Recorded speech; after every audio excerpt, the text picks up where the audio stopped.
Hai, Assalamualaikum warahmatullahi wabarakatuh. Apa kabar teman-teman semuanya? Ini adalah pertemuan pertama kita untuk mata kuliah akuntansi pengantar 1 dengan saya, Endah Yuni Puspitasari. Oke, pada kesempatan kali ini saya akan membahas tentang akuntansi perusahaan dagang. Mungkin teman-teman sebelum ini kan sudah mempelajari tentang akuntansi perusahaan jasa. Apa sih bedanya? Sebetulnya kalau dari siklus akuntansi tidak terlalu berbeda jauh ya, artinya dimulai dari transaksi sampai dengan pelaporan keuangan gitu ya, sampai dengan jurnal pembalik seperti itu. Tapi kalau kita teliti lebih dalam, kita lihat lebih detail lagi, ada beberapa komponen atau beberapa elemen yang memang membedakan antara akuntansi perusahaan dagang dan perusahaan jasa. Oke, kita masuk ke slide berikutnya. Ini adalah bahan kajian kita pada minggu ini. Ya, ada dua bahan kajian kita. Yang pertama adalah akuntansi perusahaan dagang dan yang kedua adalah pengenalan laporan keuangan perusahaan dagang.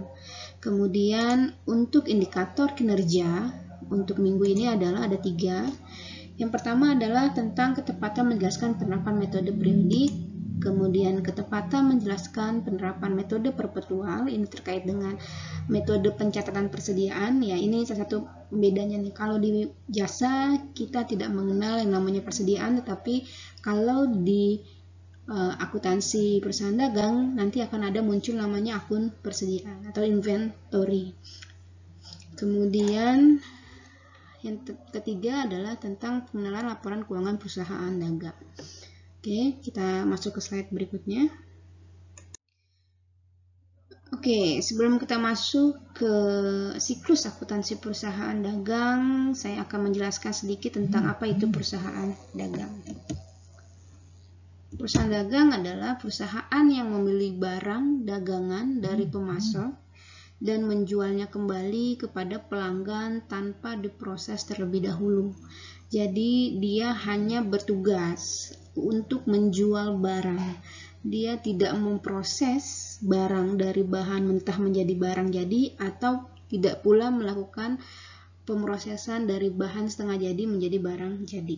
Jadi dia hanya melakukan perdagangan, yaitu membeli barang dari pemasok atau supplier, kemudian langsung menjualnya kepada pembeli. Contohnya apa? Contohnya kalau teman-teman sering lihat itu ada misalnya Indomart, ya, minimarket, kemudian Alfamart, atau yang lebih besarnya apa? Carrefour, ya, atau Lotte dan lain sebagainya. Terus kemudian juga untuk usaha-usaha yang di sekitar kalian mungkin ada pedagang grosir gitu ya, pedagang eceran yang ada di lingkungan kalian. Nah, itu juga termasuk ke dalam perusahaan dagang. Kenapa? Karena dia tidak melakukan pemrosesan untuk barang dagangannya, mereka hanya membeli kemudian langsung menjualnya, ya, seperti itu. Nah, kalau kita lihat sebetulnya ada tiga elemen nih dari perusahaan dagang itu, bahwa ada produsen atau supplier yang bertugas untuk menyuplai barang kepada perusahaan dagang, ya. Kemudian tugas perusahaan dagang apa? Dia menjualnya kepada kliennya, kepada konsumennya, seperti itu, ya. Jadi yang perlu diingat dari perusahaan dagang adalah tidak ada pemrosesan sebelum dijual, seperti itu, ya. Oke, lanjut. Oke, sekarang kita masuk ke ciri-ciri perusahaan dagang. Ada 6. Ini saya berikan secara garis besarnya, tapi teman-teman bisa mencari referensi lain untuk mengembangkan ilmu teman-teman terkait dengan perusahaan dagang ini. Oke, yang pertama adalah membeli barang dagang untuk dijual. Jadi ciri-ciri perusahaan dagang adalah dia membeli barang dari supplier, kemudian dijual kepada konsumen. Itu ciri-ciri yang pertama. Kemudian yang kedua, pendapatan diperoleh dari transaksi penjualan. Nah, kalau teman-teman ingat di perusahaan jasa kemarin bahwa pendapatan dari perusahaan jasa adalah dari pemberian jasa kepada klien. Nah, sedangkan di perusahaan dagang, pendapatan di dalam perusahaan dagang mereka peroleh dari transaksi penjualan. Ya, ini salah satu yang membedakan juga antara perusahaan jasa dan perusahaan dagang. Kemudian yang ketiga, barang yang belum dijual disebut persediaan barang dagang dan termasuk dalam aset lancar. Ini juga yang membedakan antara perusahaan jasa dan juga perusahaan dagang, bahwa di perusahaan dagang itu ada akun yang diberi nama persediaan. Ini masuknya ke dalam aset lancar atau biasa disebut inventory atau merchandise inventory. Nah, teman-teman yang harus teman-teman ingat bahwa kenapa di perusahaan dagang ada akun persediaan gitu ya, bahwa kita ingat lagi sebelumnya perusahaan dagang adalah perusahaan yang membeli barang dagang kemudian dia jual kepada konsumennya. Nah, sebelum mereka menjual, biasanya mereka menaruh dulu persediaan tersebut di gudang mereka. Nah, ketika persediaan barang tersebut ada di gudang mereka, maka itu disebut yang namanya inventory atau persediaan perusahaan dagang. Jadi selama barang dagang tersebut belum dijual ke konsumen, maka persediaan barang dagang tersebut diakui sebagai persediaan. Nah, masuknya kemana? Masuknya sebagai aset lancar di laporan posisi keuangan. Itu ya. Oke, kemudian barang yang dibeli tidak diproses terlebih dahulu.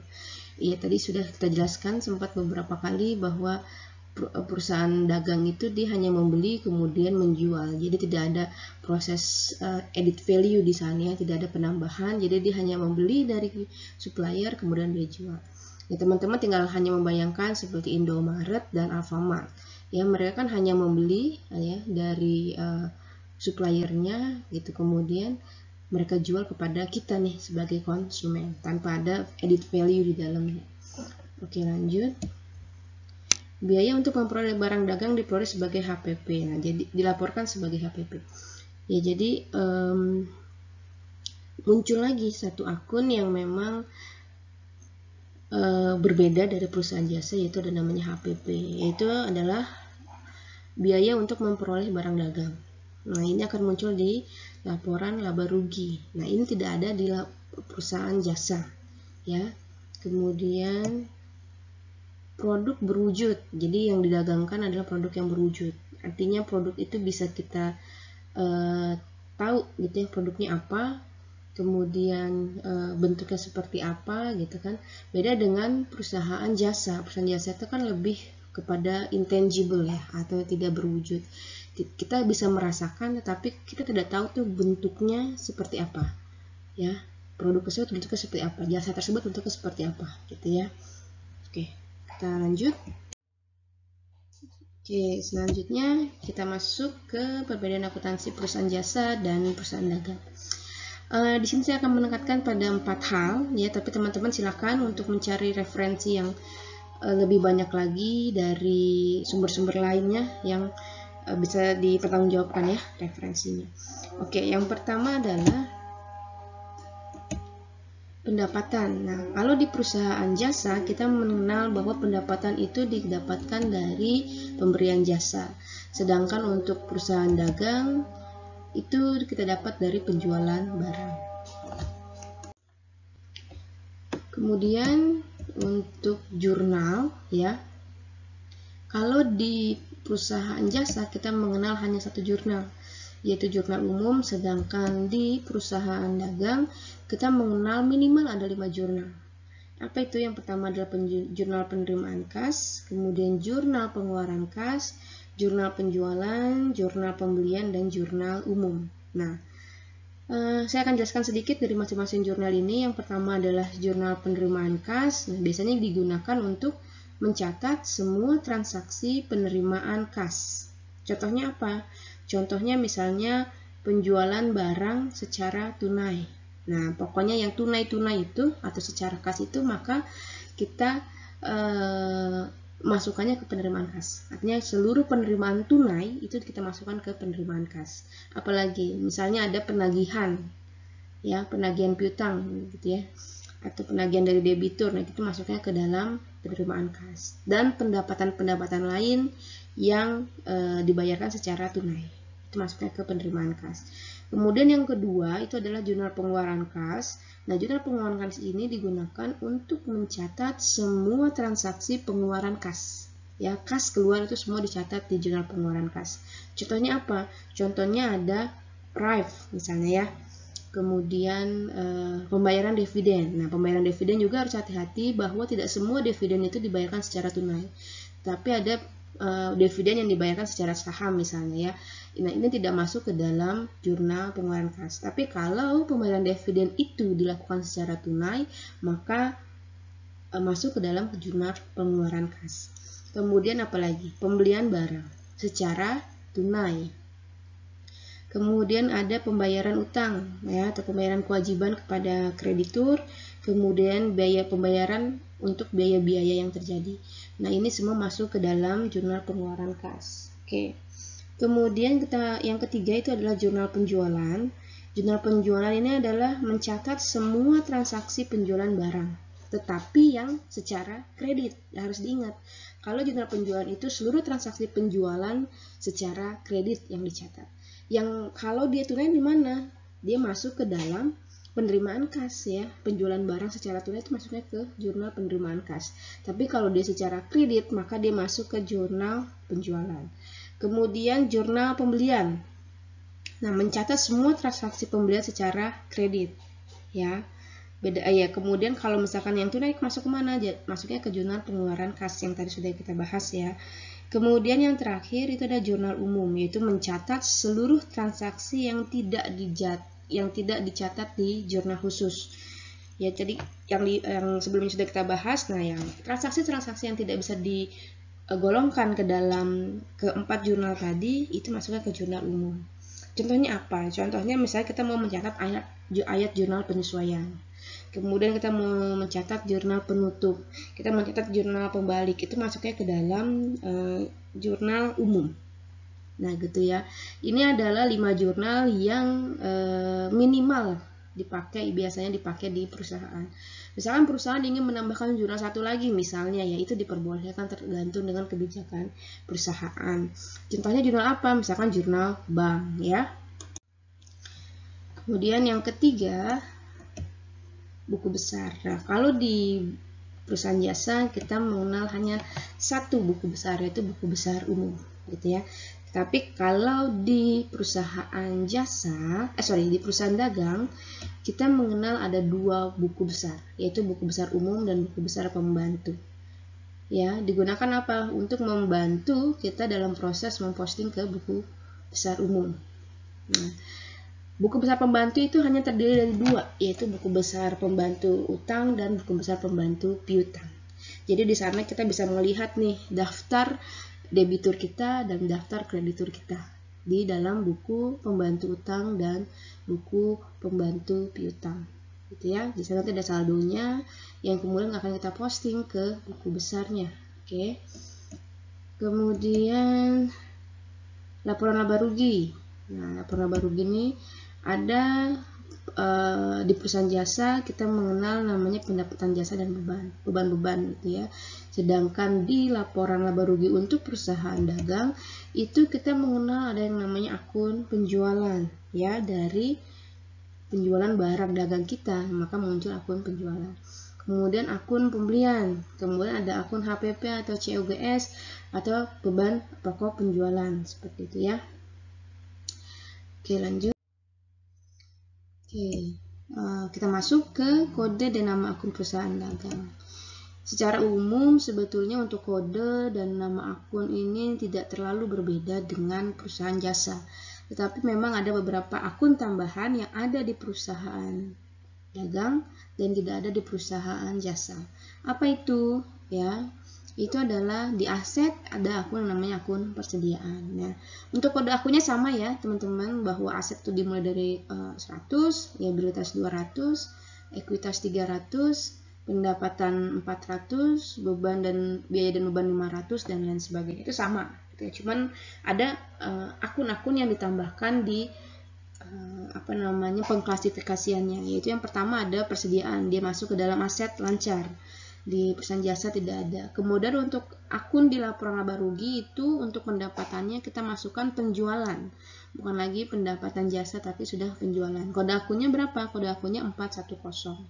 Kemudian di biaya-biaya juga ada akun yang kita tambahkan yang tidak ada di perusahaan jasa, itu ada beban pokok penjualan, kemudian ada ongkos kirim penjualan, dan satu lagi yang harus teman-teman ingat, teman-teman harus tahu apa itu penjualan bersih, apa itu pembelian bersih, komponennya apa saja ya.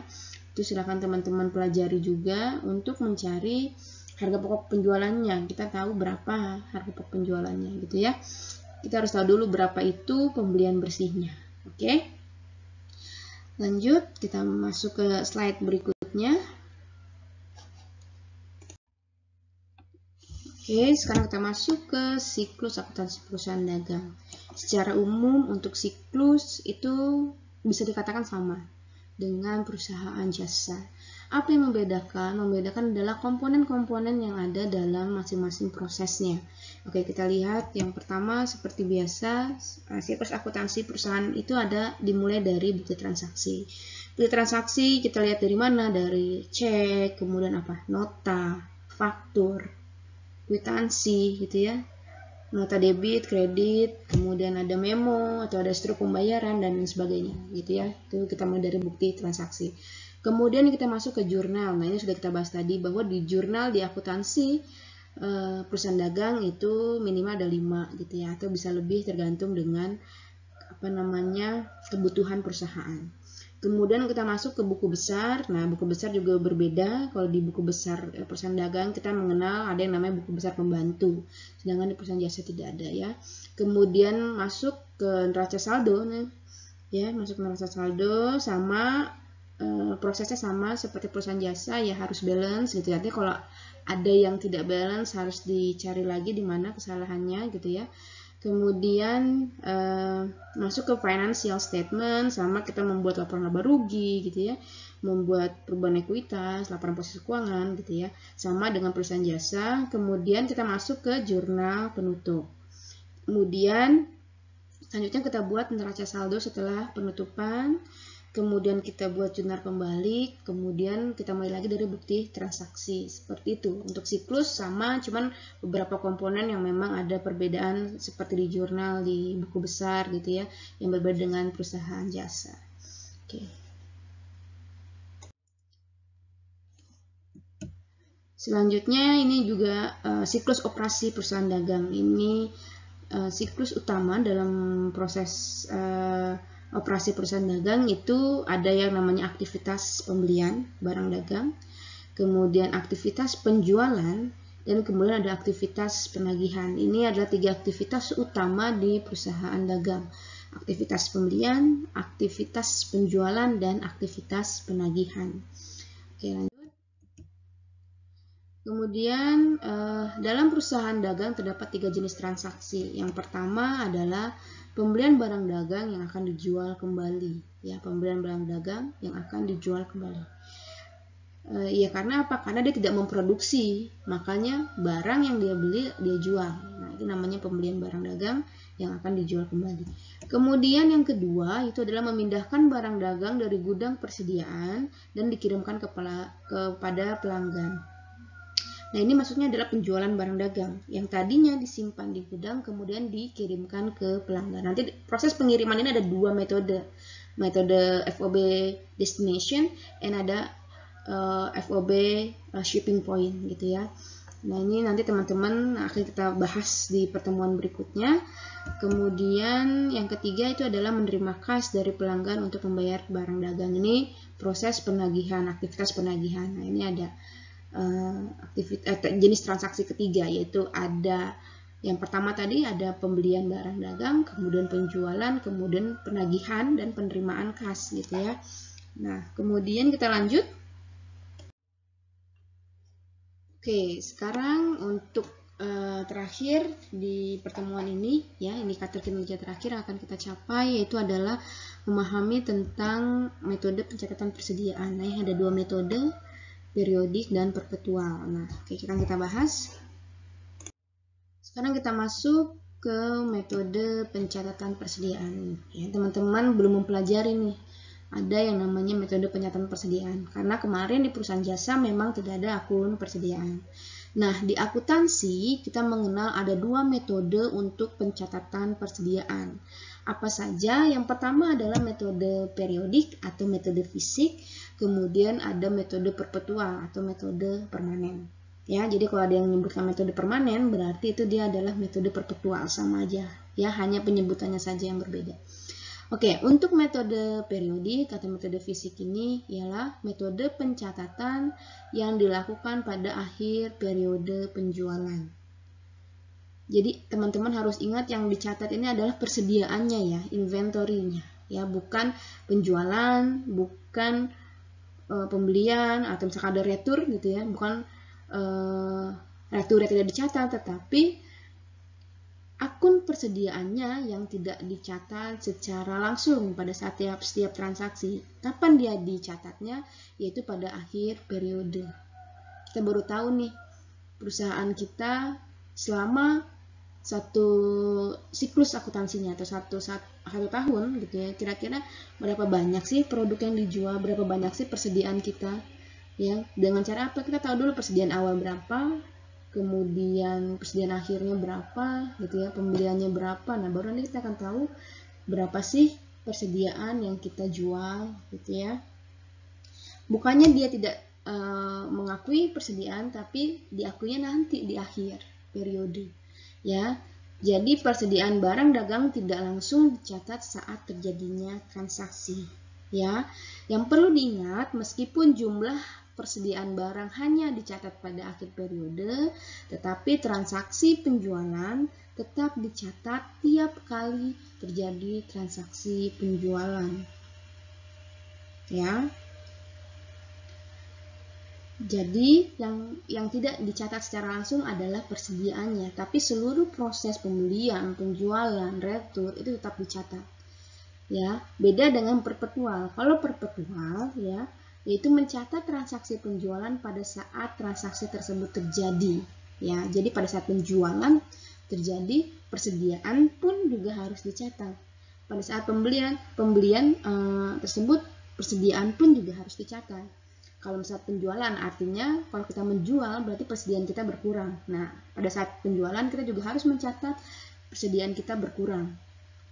Pada saat pembelian, persediaan kita bertambah. Nah, pada saat pembelian kita harus mencatat jurnal untuk pembeliannya, dan juga kita juga harus mencatat jurnal untuk penambahan persediaan kita. Gitu ya. Jadi ada dua jurnal yang harus kalian ingat ya. Jurnal untuk transaksinya dan jurnal untuk persediaannya. Gitu ya. Jika terjadi transaksi penjualan yang mempengaruhi jumlah persediaan barang, maka rekening persediaan barang pun ikut dicatat saat itu juga. Gitu ya. Jadi kalau di periodik sama-sama nih ya, periodik dan perpetual semua transaksi harus dicatat. Penjualan, pembelian, retur harus dicatat. Tetapi yang membedakan apa? Kalau untuk periodik, pencatatan persediaannya itu baru diakui di akhir periode. Sedangkan untuk perpetual, pencatatan persediaan dilakukan di setiap transaksi. Ya, kalau dia bertambah artinya dia harus mencatat saat itu juga penambahan persediaan. Kalau dia berkurang, dia juga harus mencatat saat itu juga persediaan dia berkurang. Gitu ya. Selanjutnya kita masuk ke contohnya.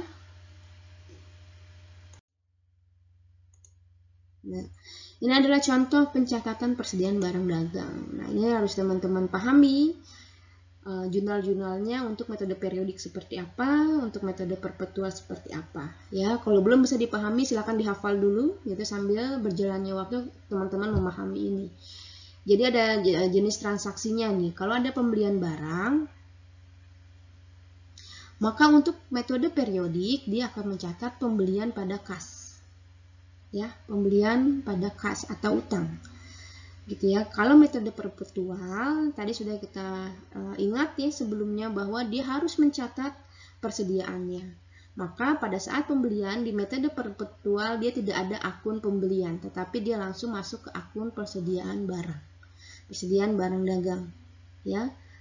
Kreditnya sama kas atau utang dagang ya. Jadi sesuai dengan teori tadi bahwa setiap ada proses transaksi pembelian dan penjualan maka harus dicatat persediaannya saat itu juga. Nah, makanya kalau di metode periodik muncul namanya akun persediaan barang.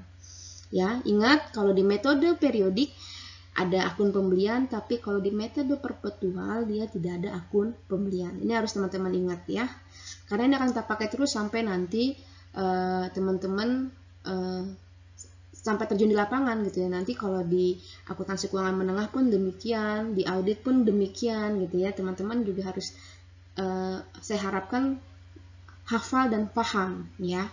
Kemudian untuk retur pembelian, ada kas untuk metode periodik, kreditnya adalah retur pembelian.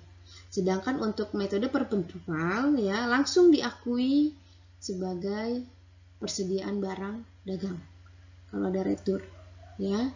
Makanya segala bentuk transaksi yang terkait dengan penambahan atau pengurangan persediaan itu langsung dicatat di metode perpetual. Sedangkan di metode fisik nanti di akhir periode baru dicatatnya. Kemudian ada potongan pembelian. Nah, kalau di metode periodik ada tuh akun potongan pembelian. Tapi kalau di metode perpetual tidak ada akun potongan pembelian. Yang ada apa? Masuk langsung ke persediaan barang. Ya. Kemudian penjualan barang. Nah, sama ada kas dan ada penjualan. Yang diingat tadi bahwa setiap ada penjualan gitu ya yang mempengaruhi persediaan. Kalau kita jual barang kan berarti persediaan kita berkurang kan. Nah itu juga harus langsung kita catat kalau di metode perpetual. Bagaimana catatnya? Yaitu kas atau piutang pada penjualan dan satu jurnal lagi tambahan untuk mencatat persediaan yaitu harga pokok penjualan pada persediaan. Ya. Kemudian untuk retur penjualan pada kas. Di metode perpetual, retur penjualan pada kas sama, tetapi pasti dia itu menambah persediaan barang kita mencatat juga persediaan barangnya, yaitu persediaan barang pada harga pokok penjualan. Silakan teman-teman pahami gitu ya, kalau memang masih butuh proses pemahaman, paling tidak teman-teman hafalkan dulu nih antara transaksi-transaksi yang terjadi yang membedakan antara metode periodik dan perpetual. Intinya, kalau metode perpetual, setiap penambahan atau penurunan persediaan, teman-teman harus mencatat di akun persediaannya. Kalau metode periodik enggak, gitu ya. Nanti kan teman-teman baru akan tahu berapa banyak sih persediaan teman-teman, berapa banyak sih penggunaan persediaan tersebut, itu nanti di akhir periode, ya. Ya, diingat lagi bahwa di metode perpetual itu tidak ada akun pembelian, tapi langsung masuk ke persediaan. Kemudian tidak ada juga potongan pembelian, ya. Nah, jadi langsung masuk mana? Langsung masuk ke persediaan, gitu ya. Oke. Demikian tadi materi kita pada pertemuan minggu ini. Teman-teman sudah membahas tadi ya, sudah mempelajari tentang perusahaan dagang itu apa, siklusnya seperti apa, laporannya seperti apa. Kemudian kita juga sudah mempelajari tentang metode pencatatan persediaan, periodik, perpetual gitu ya. Saya harapkan teman-teman tidak puas hanya dari video yang saya berikan, tetapi teman-teman bisa menggali lagi informasi-informasi lebih jauh dari sumber-sumber lain yang dapat dipercaya ya. Silakan teman-teman buka bukunya atau teman-teman mau browsing, silakan. Untuk kesempatan kali ini saya akhiri. Terima kasih banyak atas perhatiannya. Wassalamualaikum warahmatullahi wabarakatuh.